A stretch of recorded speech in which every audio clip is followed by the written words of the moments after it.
Hello everyone, my name's Edward Blanch. I came in recently to teach you some cool techniques on using Gamemaker to create some interesting simulations in urban design. And I'm going to run through the final component of that tutorial where I showed you how to create this simulation environment from scratch. Given the quality of the video, if you look down here in the right hand side of the screen where there's a box called magnifier, you might not be able to read that from here, but there's a box showing up a zoomed in version of what I'm doing, and hopefully that will help you find the commands that I'm clicking, given that you probably won't be able to read them and I might forget to tell a few of them. Alright, let's get started. Alright, start off by obviously opening up a blank document or any kind of game document that you want that might potentially already have the components in there that you need.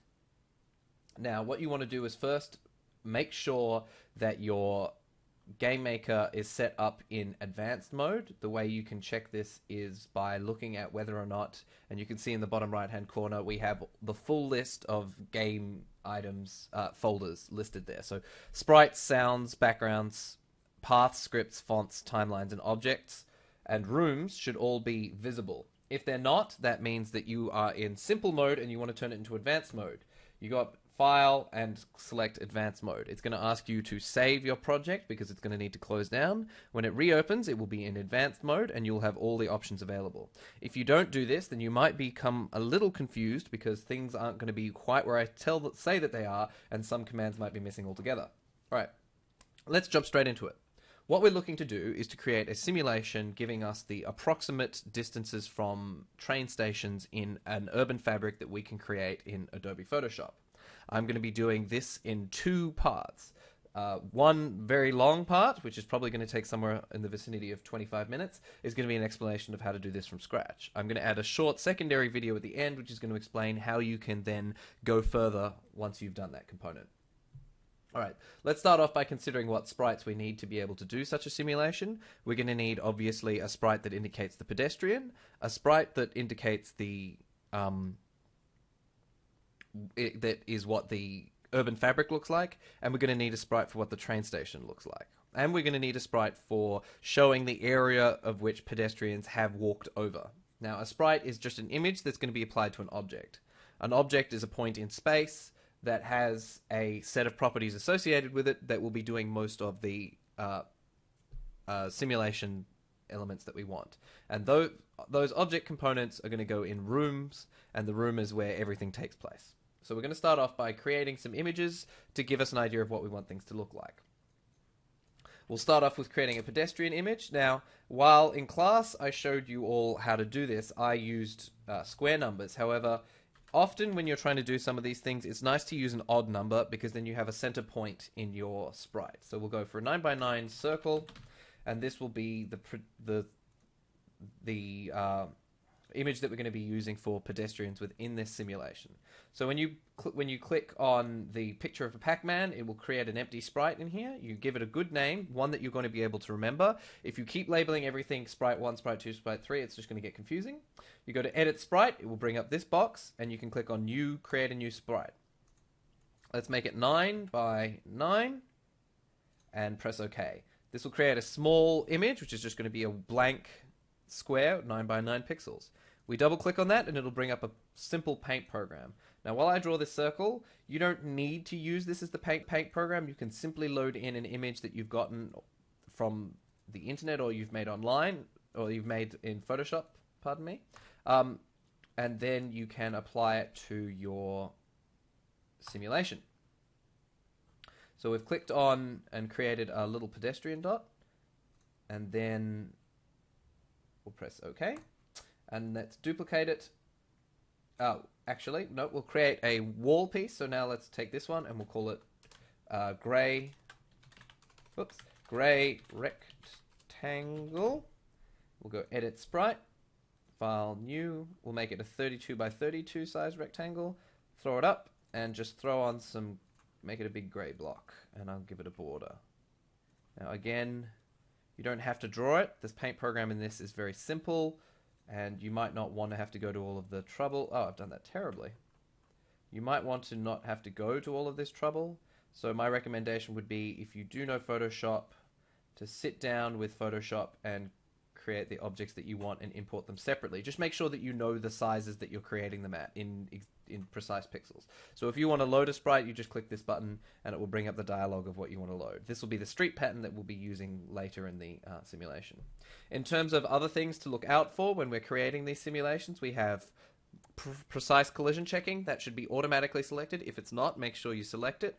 What this will do is when this image is applied to your object, it will make sure that it considers the edge of the object the edge of where your pixels are occurring. So you can create a different collision area to your image if you wish. So you can make a very small piece in the center that's the only bit that collides, or you can make it come to the edge with precision collision detection. Another important component of this is the origin point. You can see here it's in X and Y, and if you click the center button, it will simply find the center of your drawing for you. So in our 32 by 32 gray rectangle, you don't really get a perfect center point because, of course, there is no exact center of that particular shape. There are 4. So in this particular one, you can see that it's put it kind of in the middle there. You can drag it around with your mouse, which just makes it very easy to be able to select your own point. And if you set it to 0, 0, I tend to find it makes it much easier to snap, and I'll show you why that is in a moment. So let's pick up our pedestrian. We probably want to set that to the center so that you can know exactly where the pedestrian are. Otherwise, it'll be moving as if it was being pulled along by the top corner of the circle.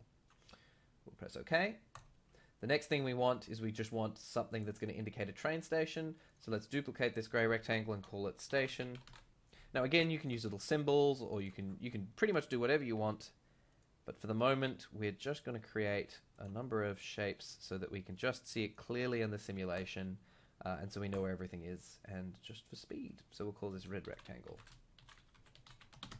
All right, so now that we've created a couple of objects to be moving on with, we're going to jump into rooms now. Now, rooms are where all of our action is going to take place.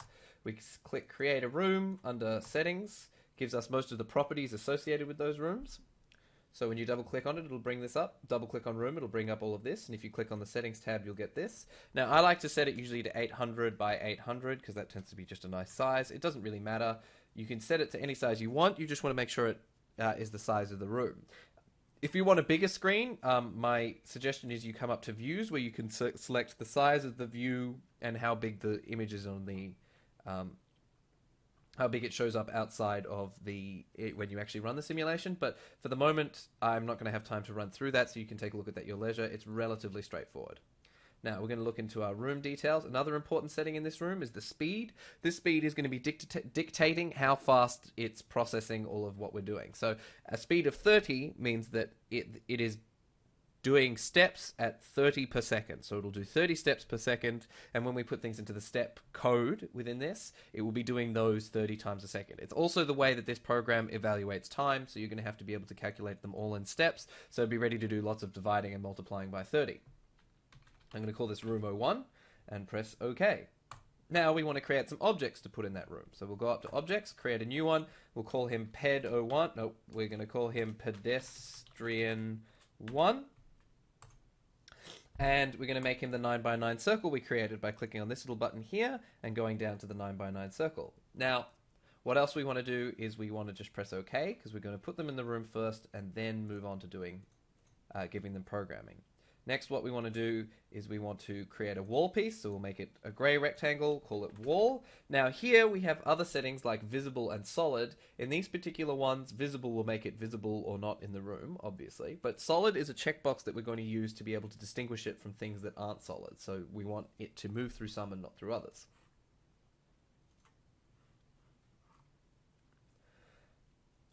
Now, we have some objects, and we can go back into our room, and under our room properties we can take a look at it, and we can see that we have under objects it's already selected the wall for us, but usually it won't have done that.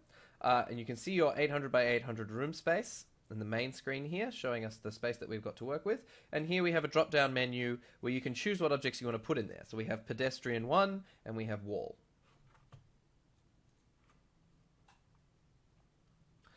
Okay, so we can stick our wall objects in. You can see it just kind of placing them down like blocks, or you can hold down shift and you can place them like it's a paintbrush, so you can just drag it around.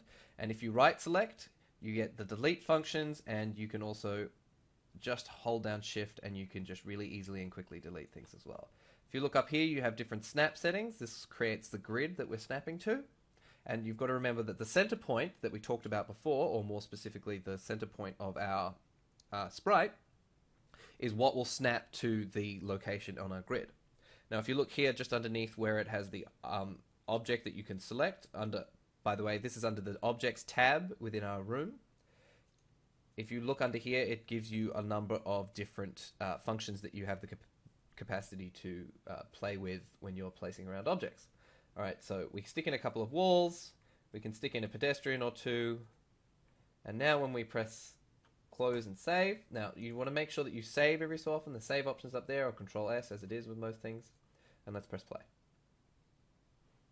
Now you can see it running. Obviously it's not doing a whole lot because we haven't told it anything to do, but you can see the room up on the screen and you can see the objects in the room. All right, so let's jump straight back into it. What we're going to do now is we're going to tell these things to do something. So we're going to go into our pedestrian. Now, step one in this particular simulation is we want the first thing for it to do is it to, upon the pedestrian coming out of our train station, we need it to choose to go to somewhere within our fictitious suburb. So if you look under here, we have our Events tab and our Actions tab. These are big spaces where we put events and actions. Now, under Events, you'll see this little button here saying Add Event. That allows us to add an event. Now, for objects to do things, we need to tell it when to do it and what to do. The events are when to do it, and the actions are what to do. So, first of all, we need to tell it when to do it. Now, we want the object, upon arriving at the train station, to decide, because obviously in this simulation they're being created at the train station, when it comes out of the train station, we need these pedestrians to pick a point within our urban fabric to move to, as if they were heading to a place of business or home. So under this one, we want to say when you're created, because this is the first moment of existence for our pedestrian, when we're created, we want you to choose a spot. But the question that we have now is, how do you choose a spot within our room? Well, we do this by a simple little function here under Control. So under Actions, you can drag and drop elements like that from the pages that you can see down. So if we go under the Control tab here, and we see down in the bottom left-hand corner is something called Variables, and you want the square variable. If you drag that into here, you'll see a dialog box drop up saying Set Variable. A variable is just a number with a name. So for the moment, we want to create a random x value. So on the x-axis, we want it to choose a random point, and then on a y-axis, we want it to choose a random point. That way, it will have a point it will have an xy function that is somewhere within the room and that is random. So we're going to call it rx, and we're going to set its value to random, and then in brackets, what your room height is, which in this case is 800. It's worth remembering what your room height is at all times, because that way you're going to be able to keep track of it as you create images and create the size of your pedestrians. Now just copy it and paste it. You can do this by right-clicking and go back in and name the other one ry. This will now give us a random x and y value that occur somewhere within the room that we specified. Okay, now what we want to do is we want to be able to tell it to move to that point while avoiding obstacles that might be in the way. So to do this, we're going to go back to Add Event. This time we want it to happen all the time, constantly, 30 times a second. So we go to Step, and it runs 30 steps per second. So it's going to be running this command 30 times a second. So we go to Step, and then go up to the Move tab, and go down to the bottom right-hand corner, where it will say Step Avoiding. Drag this little icon. You can see it shown in the zoomed area.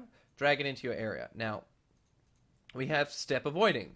You can see that it's being told to avoid solid objects. This is why we made the wall object solid, and we didn't make the pedestrian object solid. You can make the pedestrian object solid, but you need to come up with a good way to stop them from getting stuck on top of each other. I find it easiest to just make them move through each other. So if we do x, we want to call it rx, which was the random number x value that is being assigned at the begin when this is created, and we want to say ry. if you put the if you try to generate these random numbers within the step command, it'll generate a new one every step, and then the pedestrian will just cast wildly around the room as it constantly changes where it wants to go. You only want it to choose that once, and that's why it's in the create command. So under speed, let's set it to 2, so it's going to move relatively slowly, so it's going to move at 2 pixels a step, so it'll move 30 pixels a second, according to the speed of our room. And then we're going to press OK, now we're going to run it, and we're going to see what happens. Now you can see the points moving around the room to a randomized location in the room. Every time I run this program, they'll go somewhere different. So I close that down, open Gamemaker up again. So now what we're going to do is we're going to say, well, I want to do a little bit more than that. I want these particles to these pedestrian particles to leave a path behind them so I can tell where they've been. So to do this, we're going to create a new sprite. So let's call it 5x5 sprite, 5x5 circle. So we're going to get it to leave a circle behind it. Again, I'm choosing 5x5 because it's got a very easy central point. So I'm going to make a new image that's 5 pixels by 5 pixels, drop it in, and I'm going to make a little circle, and instead of making it red, I'm going to make it light blue. Press OK, press OK. There we've got a small 5x5 circle, and if I click the center button, it's going to quickly find the center, and that way it'll create it exactly at the center of where the circle is of our pedestrian. So we select OK, and now we're going to go and select our pedestrian. Now what we want it to do is we want it to leave a trail of these points as if they were breadcrumbs. So we're going to get them to be created in our step command, but first we need to create the breadcrumb. So we're going to create an object, and we're going to call it path. And what we're going to do is we're going to make it look like the 5x5 circle, and we're going to make it visible. Now we don't want to make it solid, because if we do, then what happens is all of the other pedestrians are going to avoid the paths of the pedestrians that went before them, which might be what you want, but it could very quickly clog up your simulation. So now we want to add an event to that, and the create command. Because what's going to happen is we're going to be laying on top of these objects on top of each other until they become very, very thickly laid on top of the simulation, and it's going to slow down very rapidly. There's a limited number of objects that you can have in your room at one time before it's going to slow down. And if every pedestrian is creating a huge number of pathway leaving breadcrumbs behind them, then the simulation is going to slow down very quickly. So what we want it to do is only leave a breadcrumb if someone else already hasn't, so that will give us a really good bounding area for where we have had our thing happen. Okay, so the way we're going to stop these breadcrumbs from overlapping and slowing down our simulation is we're going to do a quick check to see whether or not there's already a breadcrumb there. So we're going to go Control, and we're going to go up to Check Object. We'll drag that into Actions under Create, and we're going to get it to check Object for Path. This is where we're going to learn about the Relative button. Now, if we select the Relative checkbox, what it's going to do is it's going to create it relative to the center point of our sprite at position, adding position x, the value, and the y value. So if we added it x1, y1, it would be 1. If the object was at point 0, 0, and we made x and y 2 and 2, and set it to relative, it would be 2 and 2 within the simulation, which is kind of obvious now that I think about that. All right, so we select this, and now it's going to say, we'll just drag that out. If there is an object at relative position, well, there's nothing there. So we need to tell it what to do if there's an object at that relative position. So what we're going to do is we're going to drag down the destroy instance under main 1. So you see this little picture of a recycle bin. We're going to drag it in, and this is where it says self. We want to make sure that it's set to self. So it's now the language says if there's an object at position, path, obviously, if there's a path object at the position, destroy yourself. This way it will check when it's created whether or not there is already a point there.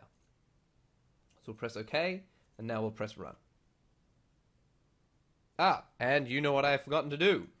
I've forgotten to create the path at all. So what we need to do is we need to go into our pedestrian and go to our step command. And within the step command, go to main 1 under actions, and drag in a little picture of a light bulb that says create instance. This time you want to say create path, And again, as I discussed extremely poorly, you want it to set it to relative. This means that it will create it at the 0 point of the object, not the 0 point of the room. So if it's set to 0, 0, it will appear in the, without relative selected, it will appear in the top left-hand corner of the room where 0, 0 occurs. If you select relative, it will appear exactly at the center point of the sprite. So we're going to press OK, and now we're going to press run. This time, you can see them drawing out lines behind them as they move along, and you can see that it's only placing them next to each other. They're not overlapping. Now, this is relatively good in doing this. There are better ways to do this, but they're a lot more complicated, and I don't really have the time to sit down and go through it. But you can see that it's going to create the minimum number and still create a really good identifiable path. So now we're going to close that, and we're going to go in and we're going to say, well, the next problem that we have is we want to be able to create lots of these pedestrians coming from a single point. So let's create a new object, and we'll call this station.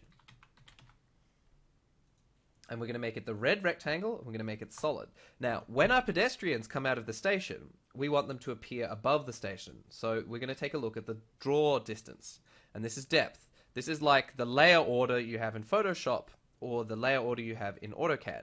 So if we set the depth to 2, we're making it happen underneath anything that has a higher depth value. So if we press OK, that means our red, we're going to be able to draw a red rectangle, and it will always show up beneath whatever else is happening. It has a higher number than it, lower number than it. Sorry, a depth value with a higher number will be drawn underneath something with a lower value. So now we're going to go to create, step. Because what we want it to do is we want it to create lots of pedestrians continuously. So we're using the step command because it's going to do this 30 times a second. So underneath the step command, we're going to drag in create, and we're going to create pedestrians. And we're going to click relative so it gets created relative to the station. Now when we go to our station, we want to double check. You see, what it's going to do now is, because it's creating them relative, is it's going to create them at the top left hand of our station image, because its origin point is set to 0, 0. So I'm going to set it to the center. So now it's going to create those pedestrians about there on our station. So this time, let's clear everything out of our room and plonk in our station. Now let's throw some walls around it. These are solid, as we've described before, and set up so that our objects will try and avoid, if possible, solid objects. Remember, they, as I showed in class, they can still get disoriented and lost because they're not pre-calculating their path. They're just trying to move out of the way of objects. So let's place that, and then press run. Okay, they're not moving. We're going to have to double check why this is. Remember, a lot of your efforts are going to be put into double checking to make sure that everything's been put in correct. Now, here's what I've done. This is actually a very good example. I made the train station a solid object and created them on top of it. This is going to stop them from moving because they're trying to avoid solid objects. So you need to make sure that if they're not moving, or if they're having trouble moving across a surface or around an object, you just want to make sure whether or not it's set to solid or not.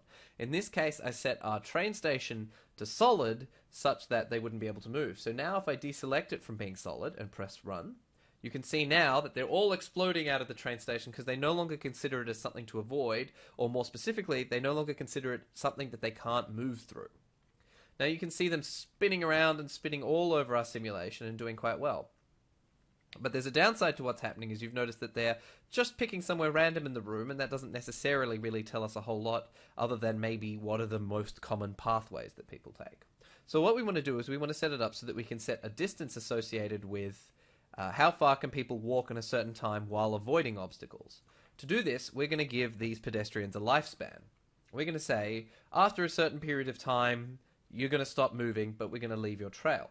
So in this one, we're going to go to pedestrian 1, and under the create command, like we created our random position to move to, we're going to create a clock that's going to decide how long they're going to be alive for. So if you go to main 2, and up in the top left-hand corner, there's a little picture of a clock. Now, what this will do is it will create a countdown timer that will set off an alarm that will allow us to call another event when that time has occurred. So we're going to drag it down and we're going to say, well, let's create you for 3 seconds, which is about, or maybe 4. So you're going to have to remember that there's 30 steps per second, and this is asking your answer in a number of steps. So here what you want to do is you want to set 120 steps, and that will give us 4 seconds. We're going to press OK. Now, that's not going to do anything unless we put in an event that's going to recognize when the alarm has gone off. So when we go to event, we're going to look for the little button called alarm.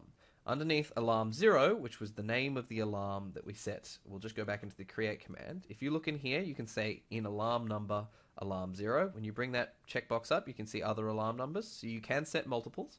Under alarm 0, we go into alarm 0 and we say, well, after 4 seconds, we want you to go away and stop creating pathways and stop moving. And remember that if you delete an object that you no longer, if you put in a way to delete the object when you no longer need it, you're going to be able to improve the speed of your simulation. So now that we've done that, we will see what that does. So we'll go up to the top green triangle, and this will run the simulation. Now you can see them coming out from the center. And now you can see that unlike our first simulation, it's not going all the way across the entirety of the room space. What it's doing is it is trying to go to somewhere, but then they eventually run out and stop. And this creates our circular shape. But you can also see that our urban fabric, in this case by these solid bricks, is changing the shape of what would otherwise be our travel distance circle that you see often used in urban design. So now we're already up to some interesting analysis. Now, the final step in this process is that, well, you know, this is a little bit simplistic, just using big grey rectangles to denote our urban structure. What we want to do is we want to be able to use any shape or urban fabric that we can by taking an image or a figure ground plan that we do in Photoshop. So I'm just going to bring Photoshop up now. I'm going to open that up. Now you can see in the drawing that I've got here, I've already got a urban design map that I have created from Google Maps, and I've just traced around here using the Style Maps wizard. If you want to go take a look at it, it's an extremely useful component. And what we've got here is a figure ground plan of somewhere in Melbourne. Now, the important things to notice about this is the size of the image. So we'll just run through this as if you were going to be doing this for the real thing. You would go File, New. You would set the width and height in pixels to be 800. 800. And you want to set the background contents to transparent. This will give you a transparent background. If you don't set it to transparent, or you can't, for whatever reason you're using a paint program that doesn't allow it, or if you've already got a document that you want, just go and create a new layer with the little new layer button and just delete your background. And now your background is a clear background. You'll be able to tell it's clear by the checker pattern. Create a new layer, and then using a thick paintbrush, you can draw on some new urban fabric. For the moment, I'm going to use this one that I prepared earlier. Now, remember, you don't want it to have a fuzzy edge or an opacity value that's too fuzzy around the edges. You want to try and get it to go as aggressively from perfectly transparent to perfectly solid. Otherwise, your pedestrians are going to have trouble recognizing when it's solid and when it's not. And sometimes, in fact, what happens is that it will register it as being not solid when in fact that it was. So you can run into problems. The other thing you want to make sure is you want to check the size of your pedestrians in this case, and this is part of the advantage of doing it as a circle. You can see whether or not, well, you see my 9x9 pixel little fella isn't pedestrian. He's not really going to fit through these kind of tiny streets. So easiest way is to just make it a bit bigger or make your pedestrians a little bit smaller. So for the purposes of this, we're going to drag it a bit bigger. Yep, we can fit a pedestrian down those now. So you can either leave it in layers and save it as a Photoshop document, so you've got a backup of it, but when you want to put it in your simulation, you're going to have to save it as a PNG. We'll go down to Format and save it over, well, I'm going to save it over my previous street pattern, and we're going to call it, well, I'm calling it street pattern. You can call it whatever you want. Press OK. Press OK. You need to save it as a PNG because that stores the transparent channel and doesn't fill it with a white background color.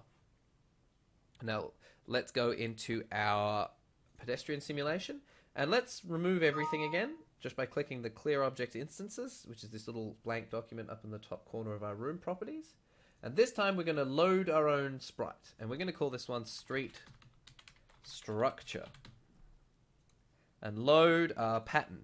Now when we load it in, you can see that it's automatically picked up what's transparent and what's not transparent. We don't have to edit it. And if precise collision checking is selected, then what we're going to be able to do is have it dynamically understand where the edges of our street structure is.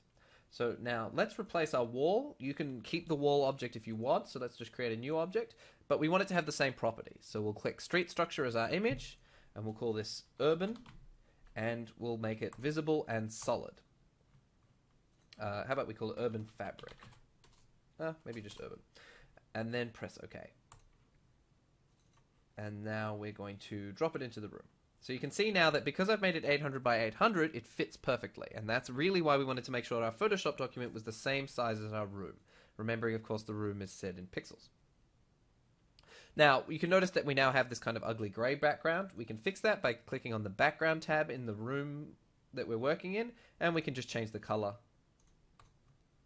thusly. Okay, next thing we want to do is we want to put in our station. So we're going to stick it in maybe here. You can turn snap off if it's bothering you by holding down Alt while you place it. So we can place a couple of stations within our urban fabric. So now if we press close and save and we run it, now you can see how our pedestrians are moving around our urban fabric and giving us the station areas for this given urban fabric, the shape and their navigational abilities. So that's good. Hopefully you managed to get all of that. And in the next video, I'm going to be showing you very briefly how you can take this simulation just a little bit further, and you can do a little bit more in it that might potentially find some interest in what you're doing. Thanks very much. And the file for this project I'll make available online, and Marcus should tell you where you're able to find it.